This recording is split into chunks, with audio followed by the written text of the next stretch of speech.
Nitong nagdaang taon at buwan, hinarap natin ang mga hamon ng kalikasan. Malalakas na bagyo, magkakasunod na lindol, pagputok ng bulkan, at mga pagbaha. Sa gitna nito, naging matibay na sandigan ng bayan ang ating mga military at uniformed personnel o MUP.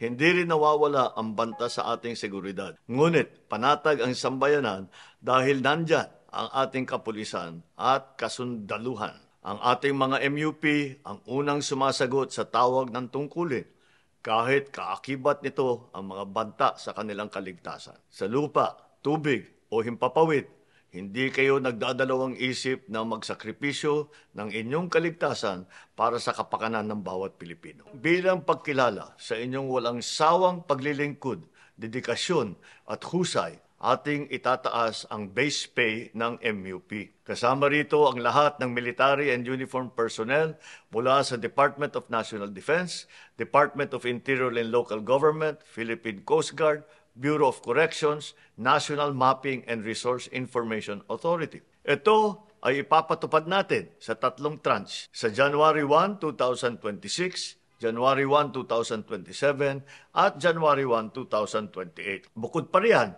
simula January 1, 2026, ang subsistence allowance ng lahat ng MUP ay magiging 350 pesos na kada araw. Naniniwala ang administrasyong ito na ang mga nagtatanggol sa bayan ay nararapat ring protektahan ng pamahalaan. Makatarungan sahod at sapat na suporta, ito ang handog ng sambayanan sa ating mga tagapagtanggol. Mabuhay po kayo. Mabuhay ang bagong Pilipinas.